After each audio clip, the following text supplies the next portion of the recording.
ನಿನ್ನೆ ಹೇಳಿದ್ದು ಲಗ್ನಗಳೆಲ್ಲ ಪ್ರಾಕ್ಟೀಸ್ ಮಾಡಿ ನೋಡಿದ್ರ, ಚೆಕ್ ಮಾಡಿ ನೋಡಿದ್ರ ಯಾರಾದ್ರೂ? ಚೆಕ್ ಮಾಡ್ತಾ ಇದ್ದೀವಿ. ಓಕೆ, ಧನುರ್ ಲಗ್ನ ಬರ್ಕೊಳ್ಳಿ. ಧನುರ್ ಲಗ್ನ ಅಥವಾ ಧನುರ್ ರಾಶಿ, ಸಕ್ಸಸ್ ತರುವ ರಾಶಿ, ಸಕ್ಸಸ್ ತರುವ ರಾಶಿ. ಇವರ ಮನೆಯ ಹತ್ತಿರ ಚರ್ಚು ಇರುತ್ತದೆ. ಇವರ ಮನೆಯ ಹತ್ತಿರ ಚರ್ಚ್ ಇರುತ್ತದೆ. ಗೌರ್ಮೆಂಟ್ ಕೆಲಸದವರು ಇರುತ್ತಾರೆ. ಗೌರ್ಮೆಂಟ್ ಕೆಲಸದವರು ಇರುತ್ತಾರೆ. ಮನೆಯ ಗೌರ್ಮೆಂಟ್ ಕೆಲಸದವರು ಇರ್ತಾರೆ ಅಂತ ಕಣ, ಮನೆಯಲ್ಲಿ ಇರಬಹುದು, ಅಥವಾ ಇವ್ರ ವಂಶದಲ್ಲಿರಬಹುದು, ಇವ್ರ ಮನೆ ಪಕ್ಕದಲ್ಲಿರಬಹುದು, ಅಥವಾ ಇವ್ರ ಮನೆಗೆ ಬರತಕ್ಕಂಥ ರಿಲೇಷನ್ಸ್ಗಳಾರು ಇರಬಹುದು. ಹಂಗೆ ಮನೆಯಲ್ಲಿ ಶಂಕು ಚಕ್ರ ಫೋಟೋ ಇರುತ್ತದೆ. ಶಂಖ ಚಕ್ರ ಫೋಟೋ ಇರುತ್ತದೆ. ಆಂಜನೇಯನ ಫೋಟೋ, ಆಂಜನೇಯನ ಫೋಟೋ, ಕೋದಂಡರಾಮನ ಫೋಟೋ ಇರುತ್ತದೆ.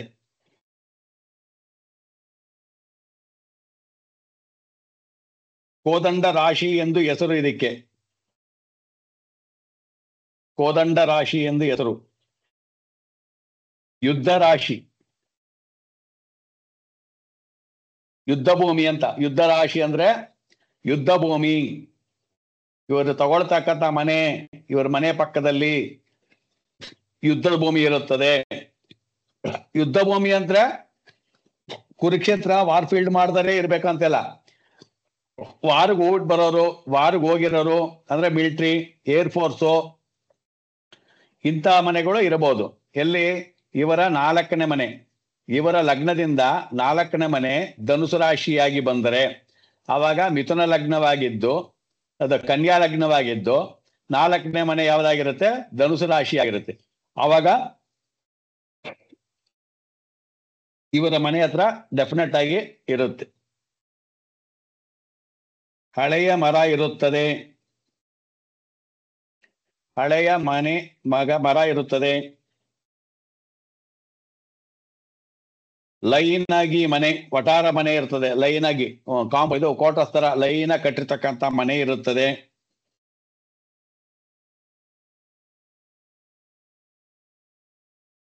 ಇವರಿಗೆ ಕಾಲು ನೋವು, ಮಂಡಿ ನೋವು ಬರುತ್ತೆ. ಕಾಲು ನೋವು, ಮಂಡಿ ನೋವು. ಸೂರ್ಯ ಪ್ಲಸ್ ಶನಿ, ಸೂರ್ಯ ಪ್ಲಸ್ ಶನಿ ಇಬ್ಬರು ಇದ್ದರೆ ಮೆಡಿಕಲ್ ಫೀಲ್ಡ್ ಅಲ್ಲಿ ಕೆಲಸ ಮಾಡ್ತಾರೆ. ಈ ರಾಶಿಯಲ್ಲಿ ಸೂರ್ಯ ಮತ್ತೆ ಶನಿ ಇದ್ದರೆ ಮೆಡಿಕಲ್ ಫೀಲ್ಡ್ ಅಲ್ಲಿ ಕೆಲಸ ಮಾಡುತ್ತಾರೆ.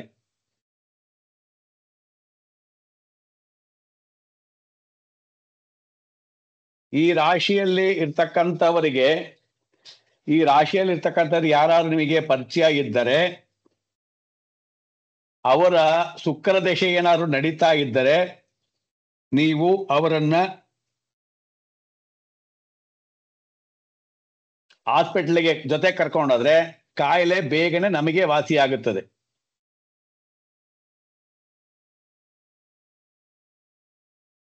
ಕಾಯಿಲೆ ಬೇಗನೆ ನಮಗೆ ವಾಸಿ ಆಗುತ್ತದೆ.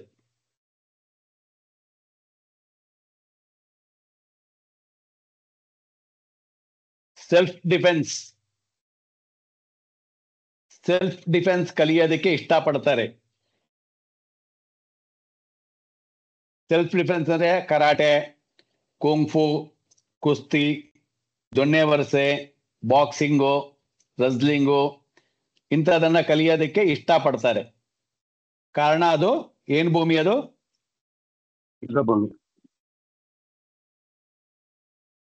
ಯುದ್ಧ ಭೂಮಿ ಆಗಿರೋದ್ರಿಂದ ಆತರ. ಆಯ್ತಾ?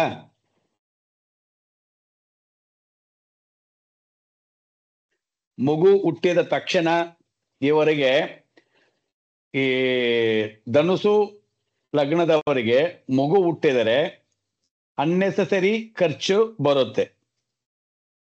ಅನ್ನೆಸೆಸರಿ ಖರ್ಚು ಬರುತ್ತೆ. ಎಲ್ಲಾನು ಒಂದು ಹೇಗೆ ಅದನ್ನ ಕಾರಕತ್ವಗಳನ್ನ ತಗೊಂಡಿದ್ದಾರೆ ಅಂದ್ರೆ ನೀವು ಒಳಗಡೆ ತಲೆ ಓಡ್ತಾನೆ ಇರಬೇಕು. ಇವಾಗ ನಾನೇನ್ ಹೇಳಿದೆ, ಮಗು ಹುಟ್ಟಿದರೆ ಅನ್ನೆಸೆಸರಿ ಖರ್ಚು ಬರುತ್ತೆ ಅಂತ ಹೇಳಿದೆ. ಯಾಕೆ ಅಂತ ಯೋಚನೆ ಮಾಡ್ಬೇಕು ನೀವು. ನಾನೇನು ಏನ್ ಹೇಳಿದೆ, ಬರೆಯುವಾಗ ಬರ್ಕೊಳ್ಳೋದು ದೊಡ್ಡದಲ್ಲ, ಗಟ್ ಮಾಡಬೇಡಿ, ತಿಳ್ಕೊಳ್ಳಿ ಯಾಕೆ ಇದನ್ನ ಕೊಟ್ರು, ಏನಕ್ಕೆ ಈ ಪದ ಬಳಸಿದ್ರು, ಅಂತದ್ ಏನಿದೆ, ಆ ಒಂದು ಮೂಲ ತಿಳ್ಕೊಂಡ್ಬಿಟ್ರೆ ನಿಮಗೆ ನೀವು ಡೆವಲಪ್ ಮಾಡೋದಕ್ಕೂ ಆಗತ್ತೆ, ಪ್ರಿಡಿಕ್ಷನ್ ಹೇಳೋದಕ್ಕೂ ಜ್ಞಾಪಕ ಬರುತ್ತೆ. ಬೇರೆ ಮಗ್ಗಿ ಅಂತೇಳಿ ಬರ್ಕೊಂಡ್ಬಿಟ್ಟು ಗಟ್ ಮಾಡ್ತೀನಿ ಅಂತ ಹೇಳಿದ್ರೆ ಕೆಲವು ಜ್ಞಾಪಕ ಬರುತ್ತೆ, ಕೆಲವು ಹೇಳೋದಕ್ಕಾಗಲ್ಲ. ಈಗ ಏನ್ ಹೇಳ್ತಾರೆ ಅವ್ರು, ಏನ್ ಹೇಳಿದ್ವಿ, ಅದು ಏನ್ ಹೇಳಿದೆ ನಾನು, ಏನ್ ಹೇಳಿದೆ,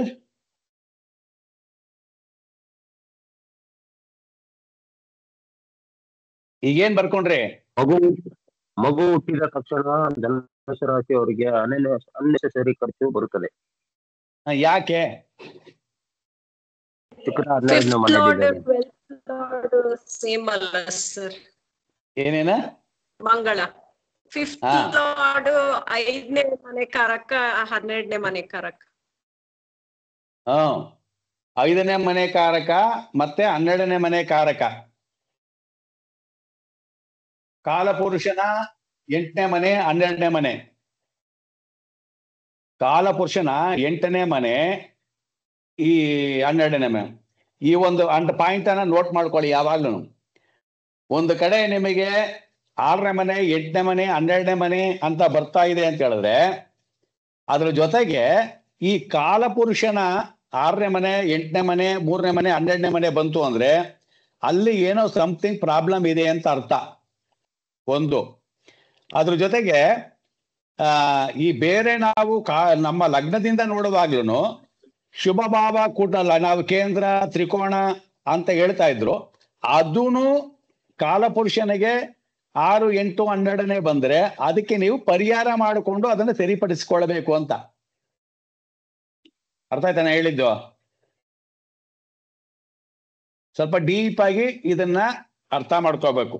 ವಿಡಿಯೋ ನೋಡ್ಬಿಟ್ಟು ಡೀಪ್ ಆಗಿ ಅರ್ಥ ಮಾಡ್ಕೊಳ್ಳಿ, ರಿಪೀಟ್ ಮಾಡಿ ಕೇಳ್ಕೊಳ್ಳಿ ಅದನ್ನ. ಇಲ್ಲಿ ಏನ್ ಹೇಳಿದ್ರು, ಯಾಕೆ ಅಂದ್ರೆ ಮಗು ಹುಟ್ಟಿದ ತಕ್ಷಣ ಅಂದ್ರೆ ಅಲ್ಲಿ ಕಾಲಪುರುಷನಿಗೆ 4ನೇ ಮನೆ ಬಂದು ತಾಯಿ, ಕಾಲಪುರುಷನಿಗೆ ತಾಯಿ, ಆ ತಾಯಿ ಮನೆ ಬಂದು ಈ ಇದಕ್ಕೆ ಯಾವುದು ಈ ಲಗ್ನಕ್ಕೆ ಅದು 8ನೇ ಮನೆ. ಆಯ್ತಾ? ಈ ಲಗ್ನಕ್ಕೆ ಕಾಲಪುರುಷನ 12ನೇ ಮನೆ ಬಂದು, ಇವನಿಗೆ 12ನೇ ಮನೆ ಬಂದು ಕಾಲಪುರುಷನ 8ನೇ ಮನೆ. ಕುಜ ಅಂದ್ರೆ ಆಲ್ರೆಡಿ ಅವನು ಯಾವಾಗ್ಲೂ ಏನಾದ್ರು ಒಂದು ಆಪರೇಷನ್ ಸ್ಟ್ರೆಚ್ಚರ್ ಏನೋ ಒಂದು ಮಾಡ್ತಾ ಇರ್ತಾನೆ ತೊಂದರೆಗಳನ್ನ. ಸೊ ಅಲ್ಲೂ ತಾಯಿಗೆ 8ನೇ ಮನೆ ಬಂತು, ಲಗ್ನಕ್ಕೂ 8ನೇ ಮನೆ ಬಂತು, ಕಾಲಪುರುಷನ ಮನೆಗೆ 8ನೇ ಮನೆ ಬಂತು. ಇಲ್ಲಿ ಏನಾಯ್ತು, ಇವನಿಗೆ ಯಾರಿಗೆ ಈ ಲಗ್ನಕ್ಕೆ 4ನೇ ಮನೆಯಾಗಿ ಬರ್ತಕ್ಕಂಥದ್ದು ಕಾಲಪುರುಷನಿಗೆ 12ನೇ ಮನೆಯಾಗಿ ಬಂತು. ನೋಡಿ ಎಷ್ಟು ಕಾಂಪ್ಲಿಕೇಟೆಡ್ ಇದೆ ಅಲ್ಲಿ. ಬೇರೆ ಒಂದು ಪದ ಹೇಳಿದ್ರೆ ನೀವು ಈ ಆಂಗಲಲ್ಲೆಲ್ಲ ಯೋಚನೆ ಮಾಡೋದನ್ನ ಕಲಿಬೇಕು. ವಿದ್ಯೆ ಕಲಿಬೇಕು ಅಂದ್ರೆ ಆ ಥರನೇ ಕಲಿಬೇಕು. ಬೇರೆ ಒಂದು ವಿಷಯ ನಾನು ಹೇಳಿದ್ದೀನಿ ಅಂದ್ರೆ ಬರ್ದಾಯ್ತು, ನೋಟ್ ಮಾಡಾಯ್ತು, ಮನೆಗೆ ಬುಚ್ಚಿಟ್ಬಿಟ್ಟು ಹೋಗೋದಲ್ಲ. ಯಾಕೆ ಹೇಳಿದ್ರು, ಯಾಕೆ ಹೇಳ್ತಿದ್ದಾರೆ ಅನ್ನೋದನ್ನ ನೀವು ನೋಡಬೇಕು. ಕೆಲಸ ಮಾಡುವ ಜಾಗದಲ್ಲಿ ಲೇಡೀಸ್ನಿಂದ ತೊಂದರೆ, ಕೆಲಸ ಮಾಡುವ ಜಾಗದಲ್ಲಿ ಲೇಡೀಸ್ನಿಂದ ತೊಂದರೆ. ಎಲ್ಲ ಅದೇನೆ, ಎಲ್ಲ ನೋಡಿ ಕಾಲಪುರುಷ ನಮ್ಮ ತತ್ವನೇ, ಎಲ್ಲ ಕಾಲಪುರುಷ ತತ್ವನೇ. 6ನೇ ಮನೆ ಬಂದು ಕಾಲಪುರುಷ, ಇವನಿಗೆ 6ನೇ ಮನೆ ಬಂದು ಯಾವುದು ಶುಕ್ರನ ಮನೆ, ಇವನಿಗೆ 10ನೇ ಮನೆ ಬಂದು ಬುಧ.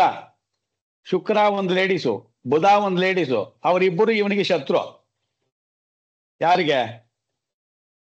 ಲಗ್ನಾಧಿಪತಿಗೆ ಅಥವಾ ರಾಶಾಧಿಪತಿಗೆ ಅಂದ್ರೆ ಗುರುವಿಗೆ. ಸೊ ಇದೆಲ್ಲ ಬಂದು ನ್ಯಾಚುರಲ್ ಆಗಿ ಎಲ್ಲೋ ಒಂದು ಕಡೆ ಕಾಯ್ಕೊಂಡಿರುತ್ತದೆ. ಇದೆಲ್ಲ ಇದು ಜಾತಕದಲ್ಲಿ ಇಂಪ್ಲಿಮೆಂಟ್ ಇದ್ರೂ ಸರಿ, ಇಲ್ಲಾಂದ್ರೂ ಸರಿ, ಕೆಲವು ವಿಚಾರಗಳು ಹಾಗೆ ಇರುತ್ತದು. ಅದು ದಶಾಭುಕ್ತಿ ಕಾಲ ಗೋಚಾರ ಬಂದಾಗ ಡಕ್ ಅಂತ ಉಲ್ಬಣವಾಗೋಗ್ಬಿಡುತ್ತದೆ. ಟೀಚಿಂಗ್ ಜಾಬ್ ಮಾಡುತ್ತಾರೆ, ಟೀಚಿಂಗ್ ಜಾಬ್ ಮಾಡುತ್ತಾರೆ, ಟ್ರಾವೆಲಿಂಗ್, ಹಾಸ್ಟೆಲ್ನಲ್ಲಿ ಓದುತ್ತಾರೆ, ಸ್ಪೀಡ್ ಆಗಿ ಕೆಲಸ ಮಾಡುತ್ತಾರೆ, ರಾಹು ಇದ್ದರೆ ಕೋದಂಡ ರಾಹು ಅಂತ ಕರೀತಾರೆ, ಕೋದಂಡ ರಾಹು ಅಂತ ಕರೀತಾರೆ. ಇದು ಶುಭವನ್ನು ಉಂಟು ಮಾಡುತ್ತಾರೆ. ಕೋದಂಡ ರಾಹು ಇದ್ರೆ ಶುಭವನ್ನು ಉಂಟು ಮಾಡುತ್ತದೆ. ಮೂಲದಲ್ಲಿ ಗ್ರಹ ನಿಂತರೆ, ಮೂಲದಲ್ಲಿ ಗ್ರಹ ನಿಂತರೆ ಅವರಿಗೆ ಮದುವೆ ಇಲ್ಲದೆ ಲೇಟ್ ಆಗಿ ಮದುವೆ ನಡೆಯುವ ಸಾಧ್ಯತೆ ಇದೆ. ಇದನ್ನ ಬ್ರಾಕೆಟ್ ಅಲ್ಲಿ ಹಾಕೊಳ್ಳಿ. ಪರೀಕ್ಷಾರ್ಥವಾಗಿ ನೀವು ನೋಡಿದಾಗ ಕೆಲವು ಇದು ಶೂಟ್ ಆಗಲ್ಲ ಇದು. ಬಟ್ ಆದ್ರೆ ನಾವು ನೋಡ್ದಂಗೆ ಒಂದು 75% ಶೂಟ್ ಆಗ್ತಾ ಇದೆ.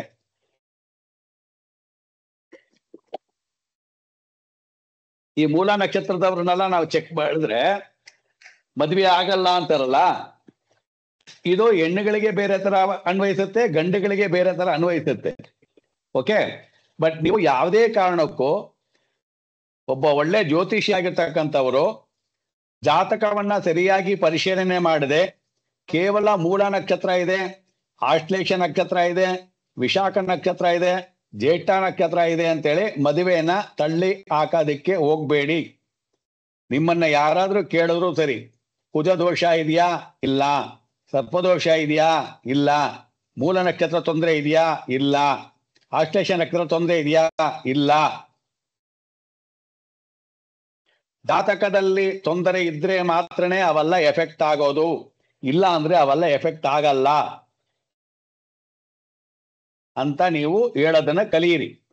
ಸುಮ್ಮನೆ ಈಗಿನ ಕಾಲದಲ್ಲಿ ಎಲ್ಲಾರು ಮದುವೆಗೆಲ್ಲ ನೋಡ್ಬೇಕಾದ್ರೆ ಮೂಲ ನಕ್ಷತ್ರ, ಆಶ್ಲೇಷ ನಕ್ಷತ್ರ, ಆಮೇಲೆ ಸಪ್ತಮದಲ್ಲಿ ರಾಹು ಕೇತುಗಳ, ಸಪ್ತಮದಲ್ಲಿ ರಾಹು ಕೇತು, ಆಮೇಲೆ ಏನದು ಕುಜದೋಷ, ಇದನ್ನ ಹೇಳಿ ಹೇಳಿ ಹೇಳಿ ಹೇಳಿ ಹೇಳಿ ಸಿಕ್ಕಾಬಟ್ಟೆ ಕನ್ಫ್ಯೂಸ್ ಮಾಡ್ತಾ ಇದ್ದಾರೆ. ಎಷ್ಟು ಜನಕ್ಕೆ ಆತರ ಮದುವೆ ಆಗಲಿ, 8 ಜನ ಚೆನ್ನಾಗಿಲ್ಲ. ಸೊ ಅದಕ್ಕೆ ನೀವು ತುಲನೆ ಮಾಡಬೇಕು. ಫಸ್ಟು ಅಂದ್ರೆ ರಾಶಿ ಕುಂಡ್ಲಿಯನ್ನ ತುಲನೆ ಮಾಡಬೇಕು. ಬರೀ ಗ್ರಹ ನಕ್ಷತ್ರ ಒಂದೇ ಕೆಲಸ ಮಾಡೋದಾಗಿದ್ರೆ ಯಾಕೆ ಇಷ್ಟೆಲ್ಲ ನೋಡ್ಬೇಕು? ಅವಾಗ ನೀವೆಲ್ಲ ಭಾವಗಳನ್ನ ಯಾಕೆ ನೋಡ್ಕೋಬೇಕು? ಭಾವಗಳೆಲ್ಲ ಯಾಕ್ರಿ ನೋಡ್ಬೇಕು? ಬೇರೆ ಒಂದು ನಕ್ಷತ್ರ ನೋಡ್ಕೊಂಡು ಬೇರೆ ಮೂಲ ನಕ್ಷತ್ರ ಅಂತ ಪಿಡಿಕಿ ನಡ್ಕೊಂಡು ಹೋಗಿಲ್ಲ. ಹಾಗಾದ್ರೆ ಮೂಲ ನಕ್ಷತ್ರದವ್ರಿಗೆ ಏನ್ ಕೆಲಸ ಮಾಡ್ತಾರೆ, ಏನ್ ಮದುವೆ ಮಾಡ್ಕೊಂತಾರೆ, ಏನ್ ಊಟ ಮಾಡ್ತಾರೆ ಅಂತ ಹೇಳ್ಬೇಕಲ್ವಾ? ಅದರಲ್ಲಿ ಎಲ್ಲೋ ಏನೋ ಕಾಗೆ ಕೂತ್ಕೊಂತು ತೆಂಗಿನ ಮರ ಬಿತ್ತು ಅಂದಂಗೆ ಅದು ಸರಿಯಾದಂಥದ್ದು ಅಲ್ಲ. ಅದು ಕೊಟ್ಟಿದ್ದಾರೆ. ಮೂಲ ನಕ್ಷತ್ರ ಯಾಕೆ ಅವರು ಕೊಟ್ರು ಅಂತ ಹೇಳಿದ್ರೆ, ಅಲ್ಲಿ ಹುಟ್ಟಿರ್ತಕ್ಕಂಥವ್ರು ಯಾರು ಮೂಲ ನಕ್ಷತ್ರದಲ್ಲಿ? ಆಂಜನೇಯ ಹುಟ್ಟಿರೋದು. ಆಂಜನೇಯ, ಸರಸ್ವತಿ, ಮಹಾಕಾಳಿ ಇವರೆಲ್ಲ ಹುಟ್ಟಿರ್ತಕ್ಕಂಥದ್ದು ಮೂಲ ನಕ್ಷತ್ರದಲ್ಲಿ. ಆ ಬೇಸ್ ಮೇಲೆ ಆಂಜನೇಯನಿಗೂ ಮದುವೆ ಇಲ್ಲ, ಬ್ರಹ್ಮಚಾರಿ. ಸರಸ್ವತಿಯನ್ನು ಮದುವೆ ಆಗಿ ಬೇರೆ ಅದು ಗಾಯತ್ರಿ ಬಂದ್ಲು. ಕಾಳಿಕಾದೇವಿಯನ್ನು ರೌದ್ರಾವತಾರವಾಗಿ ತಿರುಗ್ತಾ ಇದ್ದಾಳೆ. ಹೀಗೆಲ್ಲ ಒಂದು ಇದು. ಮತ್ತೆ ಕೆಲವು ಅವರ ಒಂದು ಸಂಶೋಧನೆಯ ಪ್ರಕಾರವಾಗಿ ಅವರು ಕೊಟ್ಟಿದ್ದಾರೆ. ಈ ಇದು ಟಾಪಿಕ್ ಬಂದಿರೋದು ಯಾವಾಗ? ತುಂಬಾ ಹಳೆ ಕಾಲದ ಒಂದು ಟಾಪಿಕ್ ಇದು. ಅದು ಇವಾಗ ಬರ್ತಾ ಇದೆಯಾ? ಇವಾಗ ಚೆಕ್ ಮಾಡಿ ನೋಡಿದ್ರೆ ಆತರ ಬರ್ತಾ ಇಲ್ಲ. ಅದು ಮೂಲ ಹಂಗಾಗಿ ನೋಡಿದ್ರೆ ಮೂಲ ನಕ್ಷತ್ರದಲ್ಲಿ ಯಾರು ಮದುವೆನೇ ಆಗ್ಬಾರ್ದು. 8 ಜನಕ್ಕೆ ಮದುವೆ ಆಗಿಲ್ಲ, 8 ಜನಕ್ಕೆ ಮಕ್ಕಳಾಗಿಲ್ಲ ಅಲ್ವಾ? ಸೊ ಅದಕ್ಕೆ ನೀವು ಅದಕ್ಕೆ ಅಂತ ಒಂದು ಸಮಯ ಇರುತ್ತೆ, ಆ ದೋಷ ಪರಿಹಾರ ಅಂತ ಒಂದು ಸಮಯ ಇರುತ್ತೆ, ಅಥವಾ ಅದಕ್ಕೆ ಬೇರೆ ಗ್ರಹಗಳ ಒಂದು ದೃಷ್ಟಿ ಸಂಯೋಗ ಇಂಥದ್ದೆಲ್ಲ ಇದ್ದಾಗ ಅದೆಲ್ಲ ಪರಿಹಾರ ಆಗ್ಬಿಟ್ಟಿರ್ತದೆ. ನಾವು ಏನು ನೋಡ್ದಿರನೆ ಆ ಮೂಲ ನಕ್ಷತ್ರನ ಸೈಡ್ಗೆ ಹಾಕು, ಆಶ್ಲೇಷ ನಕ್ಷತ್ರನ ಅತ್ಯಕ್ಕೆ ಸರಿ ಇಲ್ಲ ಸೈಡ್ಗೆ ಹಾಕು, ಜ್ಯೇಷ್ಠ ನಕ್ಷತ್ರನ ದೊಡ್ಡನಕ್ಕೆ ಸರಿ ಇಲ್ಲ ಈ ಕಡೆ ಹಾಕು.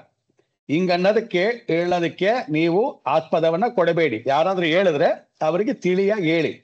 ಹಂಗಲ್ಲ, ಇಲ್ಲಪ್ಪ ಇದು ನೋಡಿ ಹೇಳಬೇಕು ಅಂತ ನೋಡ್ಬಿಟ್ಟು ಹೇಳಿ, ಸುಮ್ನೆ ಹೇಳ್ಬೇಡಿ.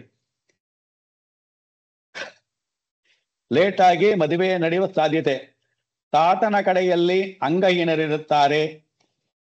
ತಾತನ ಕಡೆಯಲ್ಲಿ ಅಂಗಹೀನರಿರುತ್ತಾರೆ. ಮನೆಯಲ್ಲಿ ತುಳಸಿ ಮಾಲೆಯನ್ನ ಯೂಸ್ ಮಾಡ್ತಾರೆ.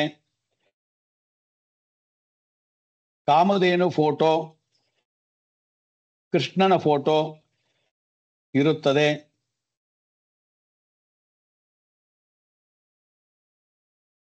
ಇವರಿಗೆ 40 ವರ್ಷದಲ್ಲಿ, ಇವರಿಗೆ 40 ವರ್ಷ ಆಗಬೇಕಾದ್ರೆ ಜಾಗದ ಬಗ್ಗೆ ಒಂದು ತೊಂದರೆ ಬರುವುದು.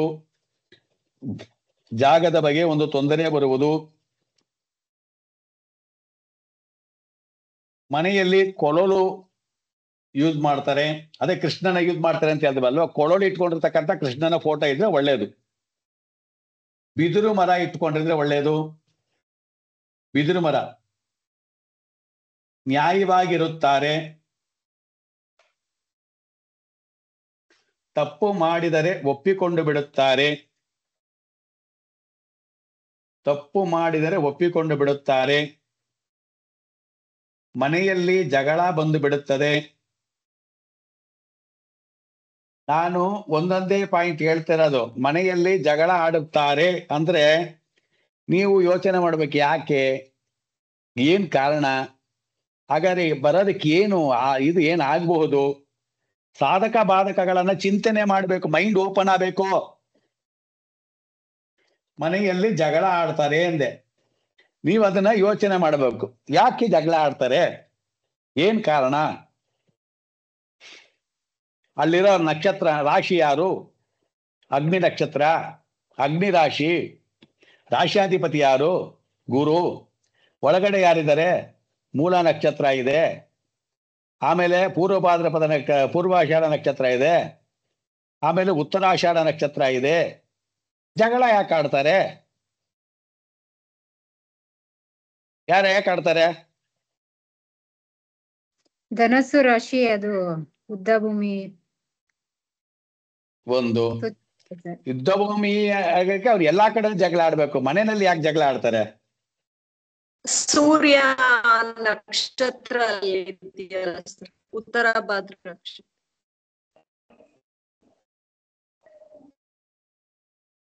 ಈಗ ತಾನೇ ಹೇಳಿದ್ವಿ ನಾವು, 6ನೇ ಮನೆ ಅಂತ. 6ನೇ ಮನೆ ಶುಕ್ರನ್ದು. 6ನೇ ಮನೆ ಶುಕ್ರ. ಅದು ಕಾಲಪುರುಷನ ಅಂಗಭಾಗದ 4ನೇ ಮನೆಗೆ 6ನೇ ಮನೆ ಆಗುತ್ತೆ. ಶತ್ರು, ಜಗಳ. ಹಾ, ಕಾಲಪುರುಷನ 4ನೇ ಮನೆ, 4ನೇ ಮನೆಗೆ 6ನೇ ಮನೆ. ಇದು ಇಲ್ಲಿಂದ ಎಷ್ಟಾಗತ್ತದು? ಇಲ್ಲಿಂದ 7, 8. 8ನೇ ಮನೆ. ಕಾಲಪುರುಷನ 4ನೇ ಮನೆಗೆ ಇವನಿಗೆ 8ನೇ ಮನೆ. ಆಯ್ತಾ? ಹೆಂಡತಿ ಶುಕ್ರ, ಕಾಲಪುರುಷನ 2ನೇ ಮನೆ, ಕುಟುಂಬದ ಮಗ, ಇವನಿಗೆ 6ನೇ ಮನೆ ಅಲ್ವಾ? ನೋಡಿ, ಹಿಂಗೆ ಕಾಲಪುರುಷನನ್ನು ತಗೊಳ್ಬೇಕು. ಆ ಒರಿಜಿನಲ್ ಕ್ಯಾರೆಕ್ಟರ್ನ ತಗೊಳ್ತಾ ಹೋದ್ರೆ ಪಿಡಕಿನ ಹೇಳೋದಕ್ಕೆ ನಿಮಗೆ ತುಂಬಾ ಈಸಿಯಾಗಿ ಬಂದ್ಬಿಡುತ್ತೆ. ಅದು ಇವಾಗಿಂದಲೇ ಕಲಿಬೇಕು ನೀವು. ಮಗ್ಗಿಕ ನಾನು ಬರ್ದಿದ್ನ ಹೇಳಿದ್ನ ನಾನು ಈಟಾಗಿ ದುಂಡಾಗಿ ಬರ್ಕೊಂಡ್ಬಿಟ್ಟಿದ್ದೀನಿ ಅನ್ನೋದಲ್ಲ. ಬರ್ಕೊಂಬಿಟ್ಟು ತಲೆ ಓಡಿಸ್ಬೇಕು. ಏನಕ್ಕೆ ಇದು ಹೇಳಿದ್ರು, ಮನೆಯಲ್ಲಿ ಜಗಳ ಬಂದ್ಬಿಡುತ್ತೆ. ನೀವು ಕುತ್ಕೊಂಡು ಅದನ್ನ ಬರಿಬೇಕು, ಯೋಚನೆ ಮಾಡಬೇಕು. ಮನೆಯಲ್ಲಿ ಜಗಳ ಬಂದು ಬಿಡುತ್ತದೆ. ಟೀಚರ್ ಕೆಲಸ ಚೆನ್ನಾಗಿ ಮಾಡುತ್ತಾರೆ. ಯಾರನ್ನು ನಂಬುವುದಿಲ್ಲ.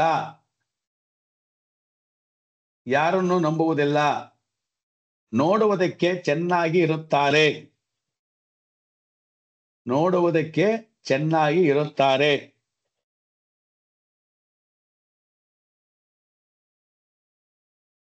ತುಂಬಾ ಸ್ಟ್ರೆಂತ್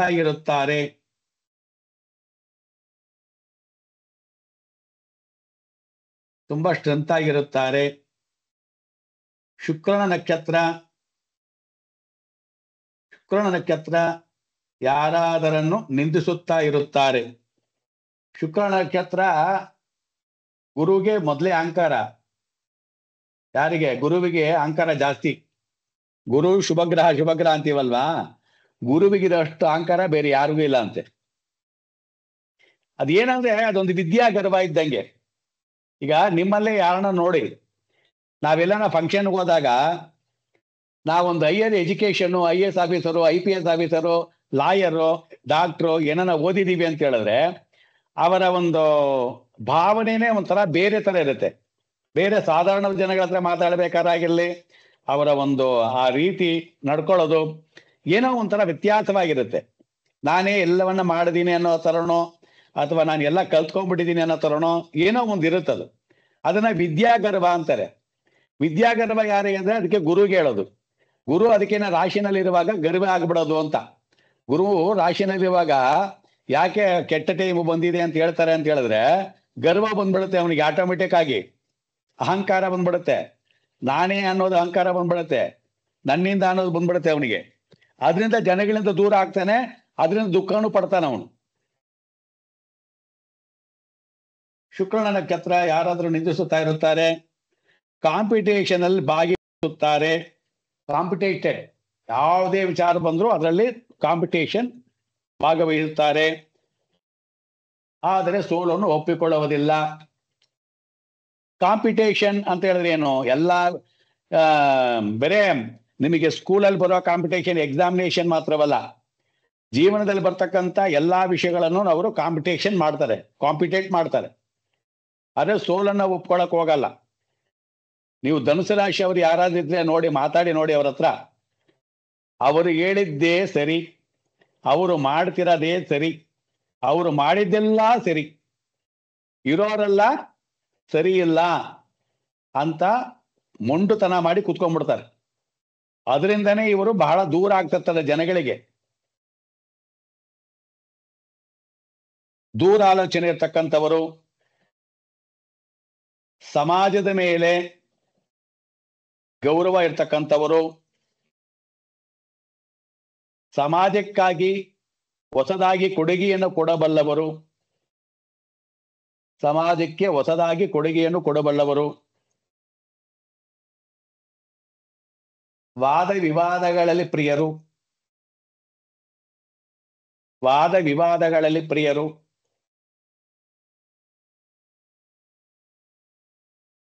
ಕೆಲವರನ್ನ ಮಾತ್ರ ಇಷ್ಟಪಡುತ್ತಾರೆ.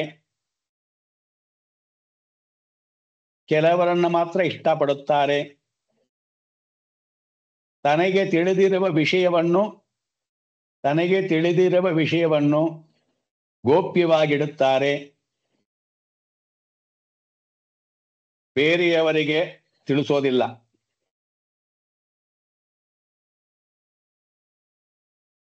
ತಿಳಿಸೋದಿಲ್ಲ. ಯಾರನ್ನ ಇದ್ದೀರಾ ಇಲ್ಲಿ? ಇದು ಧನುಸು ಲಗ್ನ, ಧನುಸು ರಾಶಿಯವರು?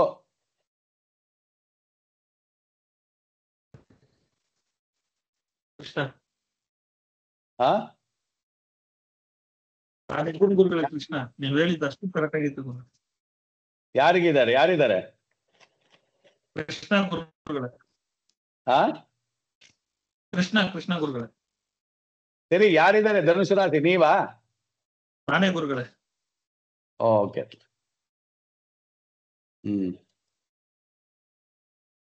ಇಲ್ಲ, ನೀವು ಹೇಳಿದ್ದಷ್ಟು ಕರೆಕ್ಟ್ ಆಗಿತ್ತು ಗುರು.